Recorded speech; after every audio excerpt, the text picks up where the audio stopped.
अगर आप जो दवाई परचेज़ कर रहे हैं उस पे बैच नंबर नहीं है, एक्सपायरी डेट नहीं है, प्रॉपर इन्फॉर्मेशन नहीं है इंग्रेडिएंट्स की, प्लीज़ आप ऐसे कुछ भी लूज़ पैकिंग वाला सामान खरीदना बंद कर दो। 2025 आ गया है।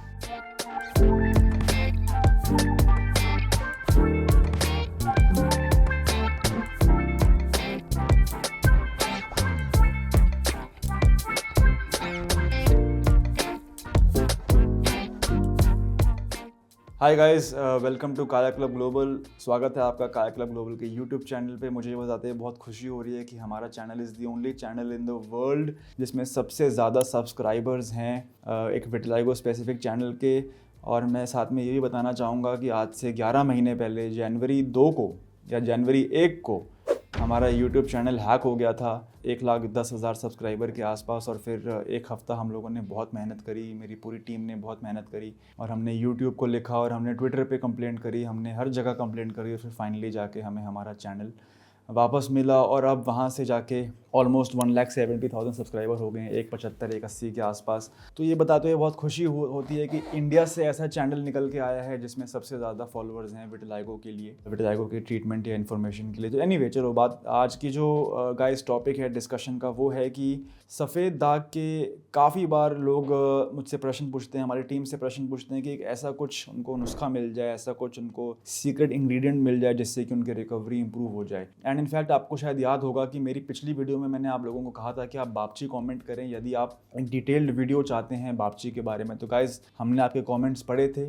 हमने उसमें से काफ़ी स्टडी किया। तो आज मैं जो वीडियो लेके आया हूँ आपके लिए, ये बापची के ऊपर ही लेके आया हूँ। आज हम बात करेंगे एक ऐसे आयुर्वेदिक राज के बारे में, एक ऐसे प्राचीन राज के बारे में जो अब आगे जाके सफ़ेद दाग के इलाज का एक प्रमुख ट्रीटमेंट का हिस्सा बन चुका है, एक main stay of the treatment बन चुका है, चाहे वो आयुर्वेद हो या वो एलोपैथ हो। तो गाइज़, आज की वीडियो में हम बात करने वाले हैं बापची के तेल के बारे में।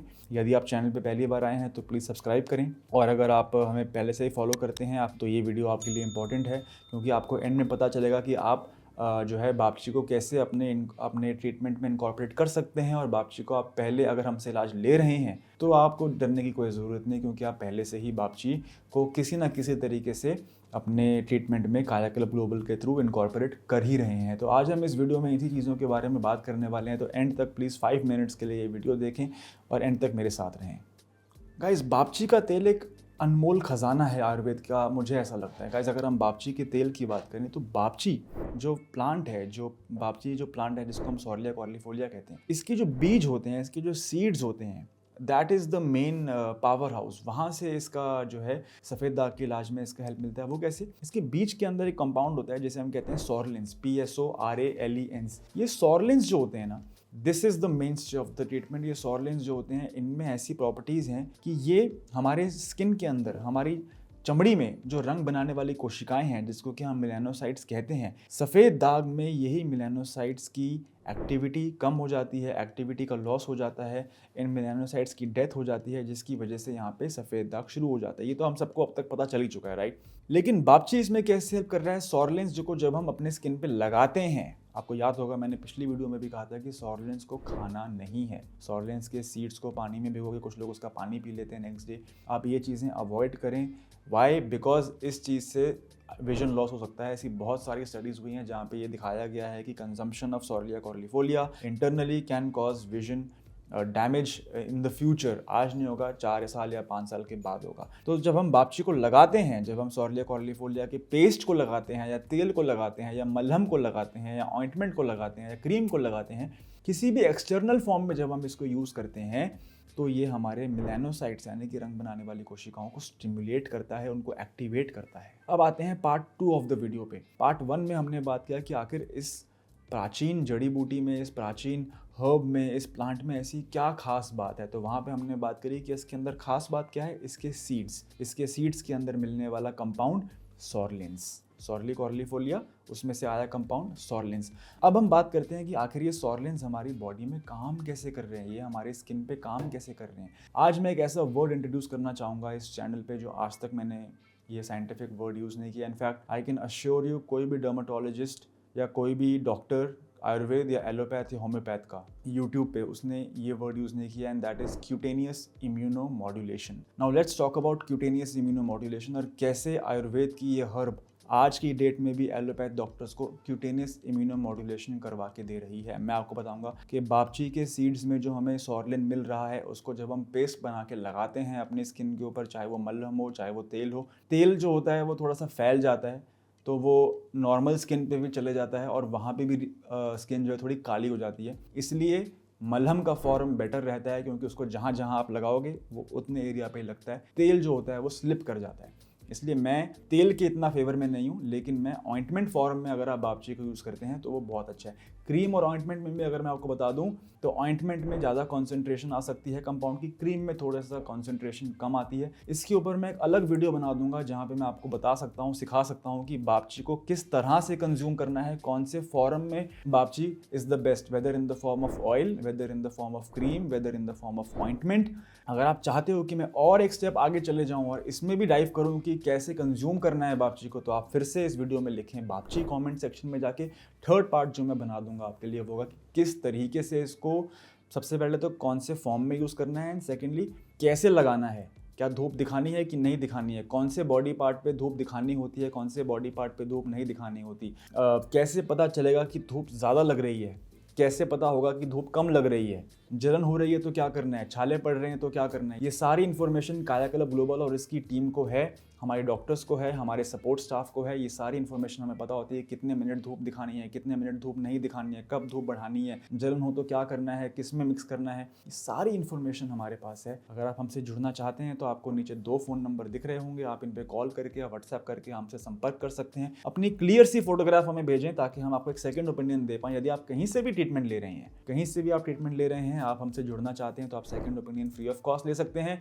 अगर आप ट्रीटमेंट शुरू करना चाहते हैं और आपको ये वीडियो अच्छी लग रही है, मेरी इन्फॉर्मेशन अच्छी लग रही है, तो आप हमें व्हाट्सएप पे अपनी क्लियर सी फोटोग्राफ भी सेंड कर सकते हैं। एनीवे, सेकंड जो पार्ट मैंने आपको बताया कि इसको एक्सटर्नली यूज़ करना है, इसका लेप लगाना है। लेप लगाने के बाद हमें इसको सन एक्सपोजर करना होता है। क्यों हर बार ये क्यों बोला जाता है कि धूप दिखाओ, धूप दिखाने का क्या इतना बड़ा रोल है। अगर आप एलोपैथी डॉक्टर्स की बात मानते हैं, वो फोटोथेरेपी करने को बोलते हैं, वो UVA लैंप यूज़ करने को बोलते हैं, वो UVB चेंबर में खड़े होने को बोलते हैं, कुछ आयुर्वेद के डॉक्टर धूप दिखाने को बोलते हैं, राइट। इसका कॉन्सेप्ट क्या है? इसका कॉन्सेप्ट यह है कि चाहे वो धूप हो या UVB चेंबर हो या UVA लैंप हो, UV रेज इन सब में कॉमन है, इसलिए हम इसे फोटोथेरेपी कहते हैं। ये UV रेज की जो रिसेप्टिविटी है मेरी स्किन में, हमारी स्किन में, उसको बढ़ा देता है सॉर्लिन। तो जब हम सॉर्लिन लगाते हैं और हमारे मेलानोसाइट्स में वो सॉर्लिन जाता है, अगर मैं लेमन भाषा में बोलूँ, जब वो सॉर्लिन अब्जॉर्ब हो जाता है स्किन के अंदर, मेलानोसाइट्स के अंदर, तो वो उस मेलानोसाइट्स को ज़्यादा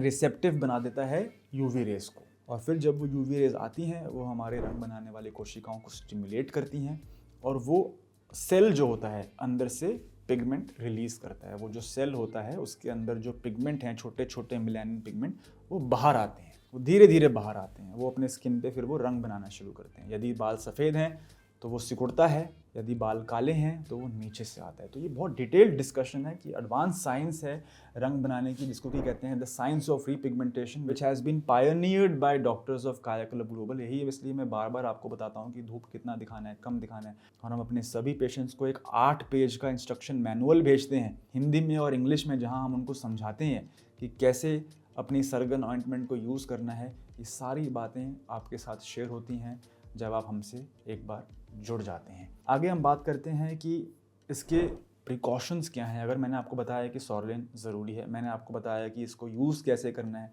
मैंने आपको बताया कि सन एक्सपोजर क्यों ज़रूरी है या UV रेज क्यों ज़रूरी है, अब हम बात करते हैं कि प्रिकॉशंस क्या है, राइट। अगर मैं कुछ भी बोलूँ इस वीडियो में और आप जाके नेट पे कोई भी ऑइंटमेंट ख़रीद लो और आप लगा लो, फिर आपको छाले पड़ जाएं, फिर आप आके मुझे कमेंट सेक्शन में गाली दोगे, तो ऐसा नहीं करना हमको। तो मैं आपको प्रिकॉशन भी बताता हूँ। सबसे पहले, हर एक इंसान की स्किन की सेंसिटिविटी है अलग। हर एक, इनफैक्ट स्किन की ही सेंसिटिविटी डिफरेंट बॉडी पार्ट में अलग है।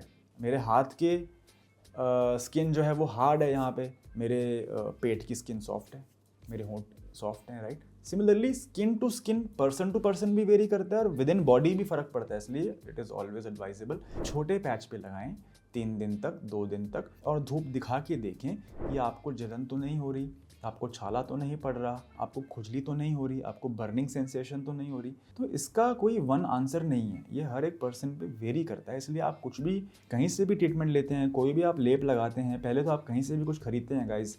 मैंने कुछ वीडियोस देखी थी जहाँ पे कुछ लोग बोल रहे हैं कि बल्ब थेरेपी कर रहे हैं, वो 100 वॉट का बल्ब लगाने को बोल रहे हैं मलहम लगाने के बाद। मैं कुछ कहना नहीं चाहता, लेकिन अगर आप जो दवाई परचेज़ कर रहे हैं उस पर बैच नंबर नहीं है, एक्सपायरी डेट नहीं है, प्रॉपर इन्फॉर्मेशन नहीं है इंग्रेडिएंट्स की, प्लीज़ आप ऐसे कुछ भी लूज़ पैकिंग वाला सामान खरीदना बंद कर दो। 2025 आ गया है। आज की डेट में अगर आप अभी भी लूज़ पैकिंग वाला सामान परचेज कर रहे हैं जिस पे एक स्टिकर चिपका दिया गया है, दैट इज़ नॉट गुड। आपको पता होना चाहिए आप क्या खरीद रहे हो, it should be sealed and packed. तो आप जब वो चीज़ को लगाते हैं तो 2 से 3 दिन पहले अपना पैच टेस्ट करें, अपनी सेंसिटिविटी टेस्टिंग करें। उसके बाद भी अगर आपको लगता है कि छाले पड़ रहे हैं, जलन हो रही है, उसको आप नारियल तेल में डाइल्यूट कर दें। शुरुआत में 20% नारियल तेल, थोड़ा अगर लग रहा है अभी भी जलन हो रही है 30% नारियल तेल, और हो रही है जलन 40%, 50% कोकोनट ऑयल तक में आप उस मलहम को मिक्स कर सकते हैं। उससे जो उसकी पावर कम नहीं होगी, लेकिन आपको उसकी इरिटेशन जो होनी है, उसकी जो स्ट्रेंथ है थोड़ी सी वो कम हो जाएगी, बट उसकी जो कॉन्सेंट्रेशन है वो मेंटेन रहेगी। तो ये पर्सन टू पर्सन वेरी करता है। तो मैं इस वीडियो में आपको यही बताना चाहता था कि जो आयुर्वेद का एक राज है,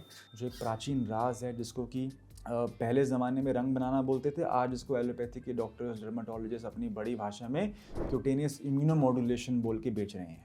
चीज़ वही है, ठीक है। पहले इसको पित्त बोलते थे आयुर्वेद में, अब इसको ऑक्सीडेटिव स्ट्रेस बोल रहे हैं। उसको रंग बनाना बोलते हैं, उसे क्यूटेनियस इम्यूनोमॉड्यूलेशन बोल रहे हैं। काम वही है, अपने को सिंपल चीज़ करनी है जिसमें कि हमें स्ट्रेस ना हो, right. And that is why we have launched this YouTube channel, that is why we make videos for you every Wednesday 6 PM and every Sunday 6 PM। And if you want to take treatment from us, मैंने 2 numbers नीचे दिए हैं, आप please हमसे जुड़ें और सही doctor से सही इलाज करवाएं, जिनको कि ये नॉलेज है कि तेल कैसे काम करता है, क्रीम कैसे काम करता है। सही संस्था के साथ जुड़ें ताकि आपका पैसा और आपका टाइम वेस्ट ना हो। Thank you.